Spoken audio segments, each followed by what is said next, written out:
I have no idea if I explained that well.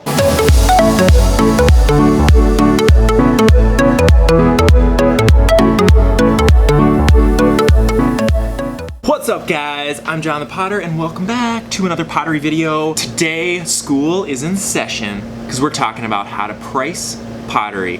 One of the hardest things for any artist who's just starting out is how do you price your pottery? You spend all this time, hours and hours and hours, how do you get paid a fair price for your pieces? I'm here to break it down for you, so let's do it. I'd say there's two main ways to think about pricing. First way is to think about your hourly rate wage and how much you think you want to make per hour. And the second way is the supply and demand method. And in reality, you're probably going to end up doing a mixture of both of these methods because you can't just rely on what you want to make because you might not sell anything. If you say you want to make $1,000 an hour, then you'd probably sell each mug for like $700. No one's probably going to buy your mug at $700 unless it's a really sweet mug. But if it's a painting, a one-of-a-kind thing, then you might be able to get $1,000 an hour or whatever if you're really, really good. All right, so let's talk about first method to pricing pottery is the hourly rate method. For this, we're gonna use some poster board, boom, method. That Sharpie is terrible. I need to get a new one. Here we go, hourly rate method. For this method, you take your hours, we'll call that H, divided by units. So that's how many units you're making per week. Times that by the hourly rate that you want to make, and then you add the cost of materials, and then you come up with your price per piece. Let's break that down a little bit. There we go, that lighting's a little better, huh? Say you spend 10 hours in the studio every week, and you produce 20 pieces per week. So that's 20 units. Take that times what do you want to make per hour? So say you want to make $30 per hour. 10 divided by 20 is 0.5 times 30 would equal 15. So this is what this equals. You add the cost of materials, which when you're talking about clay is fairly inexpensive, maybe $2 or $3 per mug, $2 or $3. So you take 15 plus 2 equals $17 per piece. So that's what you would have to charge on average. So say you make 20 mugs a week, you're spending 10 hours on that, you want to make $30, that's $15 plus the cost of materials equals $17 per piece. Boom, school. I'll give you one more example. If you're a painter or somebody that can't produce as much stuff as a potter, say you spend 30 hours in the studio a week producing art, divide that by, say you can do 5 pieces. So say you're either doing some sculptures or whatever. Times that by, say you want to make $100 per hour, right? You take that and that would equal $600. Then you add the cost of materials. So say the canvas and the whatever you're using or the clay or whatever, say the cost of materials equals $25. You would sell that piece or those 5 pieces you would sell for $625 per piece. Second method for pricing your pottery slash whatever art slash anything is the supply and demand method. A basic supply and demand chart would look like this. On this side you have price, on this side you have quantity. Then this line would represent supply and this line would represent the demand. And this is where you price. If the demand line moves up, then your price and quantity sold also moves up. If demand moves down, the price that you sell at and the quantity that you sell moves down as well. Same thing works for the supply.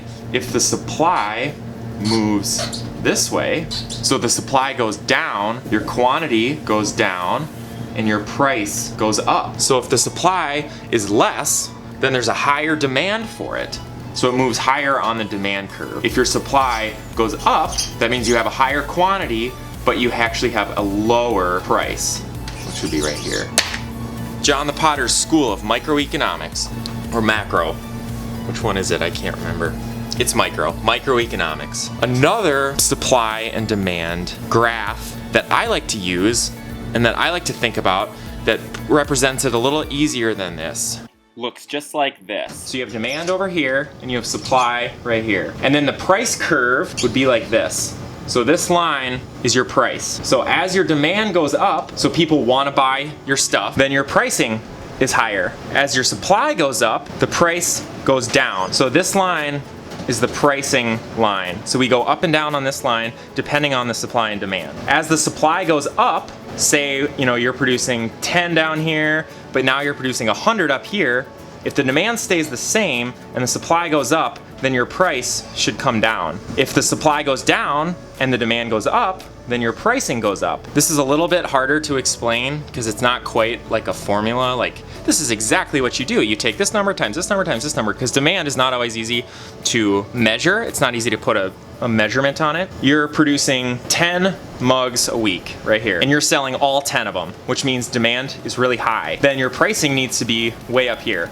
So say, just in terms of mugs, pricing up here is $100 a mug. Pricing down here is like $10 a mug. So if you're creating 10 mugs a week and they're all selling, or you're selling at 80 bucks a piece, well, you keep going up in price until you have a supply left over. But once your supply becomes higher, then you can start to lower the price so that you sell more. And then as your demand increases, then your price. So one method for creating pottery that I've started to think about a lot myself is just work on the demand for your pottery. A lot of potters just think about the supply all the time, just make more, make more, make more. But if you actually think about, how do I get people to really want my stuff, the supply doesn't matter as much, because the price is what matters, is you're actually making more. So if you can get $100 for a mug instead of $10, then you only need to make not as many. Boom! I have no idea if I explained that well or not.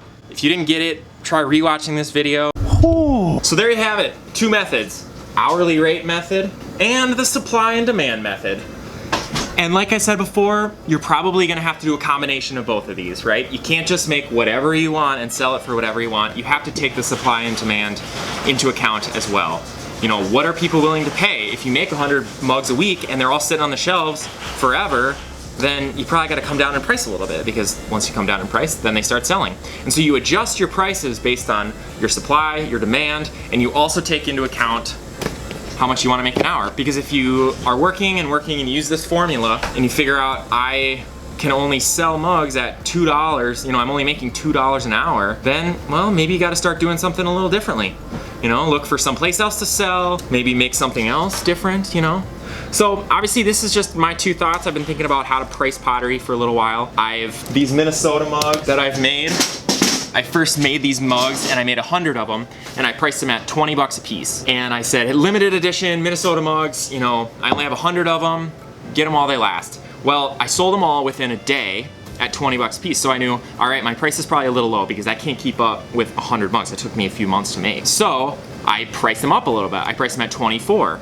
And now I'm starting to keep up, or I can keep up with 24, so I know that through the supply and demand that is correct. So for me, I use the supply and demand method pretty much all the time. I don't really keep track of how much I'm making per hour. That would either be really, really fun or really depressing. I don't know, one of the two. Probably decent. The amount of time that I spend in the studio versus what I'm actually making per hour is probably pretty decent. You know, the location that you're at also makes a huge difference. Where you are in the country, where you're selling your stuff, how much, you know, if you're selling in a gallery and they're taking 30%, well, you gotta take that into account too. But for this is just basic pricing thoughts from Jonthepotter. Don't yell at me because you think this is terrible. This is just my thoughts. It's just what I was thinking about pricing. So I don't know if it's good or bad. Let me know what you think. You also have to take into account how long you've been producing art or making art. If this is the first time you've ever sold anything, like, you might want to start out a little low, sell a few pieces, kind of get your foot in the door, you know? Don't price yourself too high and not sell anything right away.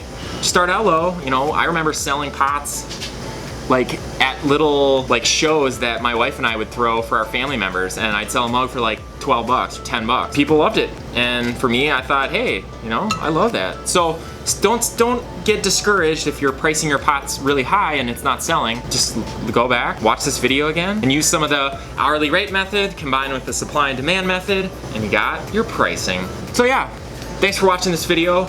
Appreciate you stopping by. Let me know in the comments how you price your pottery. Hit that subscribe button, comment, like, hit that bell button to be notified whenever I post. Oh, I started a Patreon account too if you want to go check out Jonthepotter on Patreon. I really have no idea how Patreon works right now, so don't expect me to do anything crazy. But I have one Patreon supporter right now.